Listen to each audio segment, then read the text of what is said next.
আসসালামু আলাইকুম রহমতুল্লাহ। প্রিয় দেশবাসী, প্রিয় দর্শকবৃন্দ, প্রিয় দায়িত্বশীল ব্যক্তিগণ, প্রিয় বর্তমান দেশ পরিচালনাকারী সকল পর্যায়ের সকল ব্যক্তিবর্গদের দৃষ্টি আকর্ষণ করছি। আমি মোহাম্মদ আবুল বাশার। সম্মানিত উপস্থিতি, আমার কথাগুলো মনোযোগ সহকারে শুনবেন এবং চিন্তা ভাবনা করে এবং রিসার্চ করবেন যে আমার কথা এবং কাজগুলি যদি দেশের জন্য বাস্তবায়ন হয় তাহলে আমাদের দেশ ও দেশের কী উপকার আসতে পারে। সম্মানিত উপস্থিতি, আমাদের দেশে সকল ইঞ্জিনিয়ারিং স্কুল, কলেজ, ভার্সিটি সবই আছে, কিন্তু আমাদের কি নেই? আবিষ্কার নেই। অতএব আমাদের বিভিন্ন ইঞ্জিনিয়ারিং সেক্টরে বিভিন্ন গবেষণা করার জন্য, গবেষণা করে তথ্য প্রযুক্তি উদ্ভাবনের জন্য আমি বর্তমান সরকারের প্রতি জোর দাবি জানাচ্ছি এবং প্রতি বছরের বাজেটের 25% শুধু গবেষণার কাজের জন্য, শুধু গবেষণা কাজের জন্য বাজেটের 25% রাখার জন্য বিনীতভাবে অনুরোধ করছি। এই 25%, বাজেটের 25% তারা সেনাবাহিনী, নৌবাহিনী, বিমান বাহিনী সহ পারমাণবিক প্রযুক্তি উদ্ভাবন থেকে শুরু করে বিমান বাহিনীর বিমানের প্রযুক্তি উদ্ভাবন, বিমান তৈরি এবং অস্ত্র বানানো, অস্ত্র প্রযুক্তি উদ্ভাবন থেকে শুরু করে সকল প্রকার উদ্ভাবনীয় যত কাজ আছে, যত গবেষণা কেন্দ্র আছে, প্রত্যেক গবেষণা কেন্দ্রের জন্য একটা বাজেট টাকা হোক এবং সেই বাজেটের আলোকে মেধাবী স্টুডেন্টদেরকে স্পেশালি পড়াশোনা করিয়ে তাদেরকে বিজ্ঞানী বানানো হোক, গবেষক বানানো হোক এবং তাদের কাজই হবে তার গবেষণা করে একটা জিনিস তৈরি করা, পৃথিবীর যে শ্রেষ্ঠ একটা প্রযুক্তি তৈরি করা, শ্রেষ্ঠ একটা প্রযুক্তি বানানো, তাদের কাজ থাকবে একটাই। অতএব এই সংখ্যাটা 500 থেকে 1000 হতে পারে। প্রত্যেকটা সেক্টরের জন্য 2 ডজন বা 3 ডজন করে স্টুডেন্ট নেওয়া যেতে পারে, যারা গবেষণা করবে বিভিন্ন বিষয়ে। কেউ অস্ত্র তৈরিতে, কেউ পারমাণবিক অস্ত্র তৈরিতে, কেউ গাড়ি তৈরিতে, কেউ অন্যান্য প্রযুক্তি, বোমা তৈরিতে, অন্য মিসাইল তৈরিতে, কেউ রকেট তৈরিতে, কেউ বিমানের ইঞ্জিন তৈরিতে। এমন করে প্রত্যেকটা ক্ষেত্রে একটা গ্রুপ তৈরি করা হোক, একটা সেকশন তৈরি করা হোক। প্রত্যেকটা সেক্টরে গবেষণার জন্য অন্ততপক্ষে শতাধিক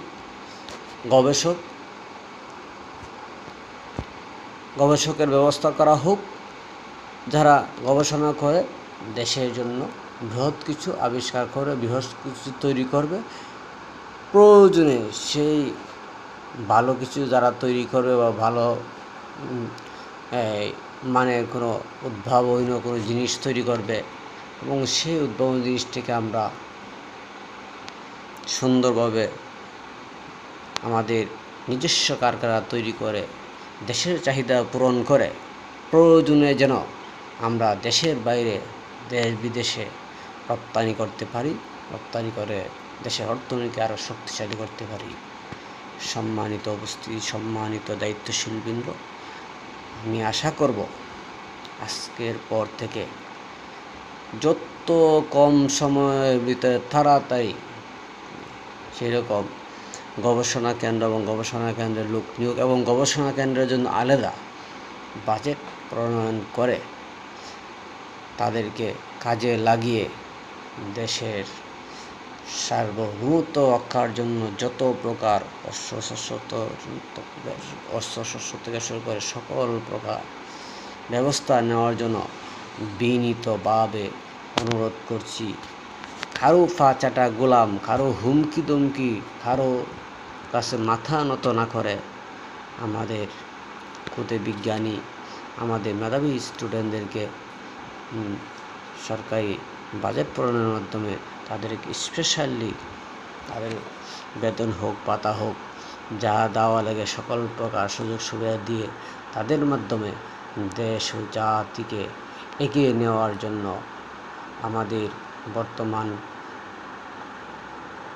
বর্তমান অন্তর্বর্তী সরকার এবং আমাদের সকল ডিপার্টমেন্ট, সরকারি সকল ডিপার্টমেন্টের সকলের সহযোগিতা নিয়ে দ্রুত গতিতে মাঠে নেমে পড়ার জন্য এবং প্রয়োজনে তুরস্কের মতো রাষ্ট্র থেকে, পাকিস্তানের মতো রাষ্ট্র থেকে তথ্য প্রযুক্তি সহযোগিতা নিয়ে দ্রুত আমাদের একটি কারখানা, গবেষণা কেন্দ্র এবং সেই আলোকে গবেষণা তৈরি করা এবং যাচাই বাছাই করে যাতে দেশের সুনাম তৈরি করা যায়, সুনামকে উজ্জ্বল করা যায়, সেই ব্যবস্থা নেওয়ার জন্য আমি সকল পর্যায়ে দায়িত্বশীলদের ভাইদেরও বিনীতভাবে অনুরোধ করছি এবং সেদিকেও দৃষ্টি রাখতে হবে। আমাদের মাঝে ভারতের পা ছাটা গোলাম এবং আমেরিকার পা ছাটা গোলাম সহ বিভিন্ন পর্যায়ের গোয়েন্দা লোক এবং আমাদের দেশবিরোধী লোক আমাদের মাঝে থাকতে পারে। তাদেরকে চিহ্নিত করে এবং তাদেরকে আমাদের সরকারি বিভিন্ন অবস্থান থেকে, সরকারি বেসরকারি বিভিন্ন আউট করে তাদের ব্যবস্থা নেওয়ার জন্য বিনীত অনুরোধ করছি। তবে গবেষণার কাজে যাতে কোনো ব্যাঘাত না ঘটে, তো গবেষণা করা হোক, গবেষণার জন্য বাজেট প্রণয়ন করা হোক এবং সকল বিজ্ঞানী এবং ভালো স্টুডেন্টদেরকে কাজে লাগিয়ে দেশকে আরও উন্নত থেকে আরও উন্নত করার জন্য এগিয়ে নেওয়ার দেশ ও দশকে এগিয়ে নেওয়ার জন্য কাজ করার জন্য বিনীতভাবে অনুরোধ করছি। আসসালামু আলাইকুম রহমতুল্লাহি ওয়া বারাকাতুহু। আমি সকলকে ধন্যবাদ জানিয়ে এখানে আমার বক্তব্য শেষ করছি। আমার কথা বক্তব্যটি হতে পারে, অবশ্যই আমার বক্তব্যটি হলো ক্ষমা দৃষ্টি দেখবেন। পাশাপাশি যেন গবেষণার মাধ্যমে, তথ্য প্রযুক্তির মাধ্যমে আমাদের দেশকে আর সামনের দিকে এগিয়ে নিয়ে যেতে পারে, সেই উদ্যোক্ত আহ্বান রেখে এখানে শেষ করছি। আসসালামু আলাইকুম ওয়া রাহমাতুল্লাহি ওয়া বারাকাতুহু।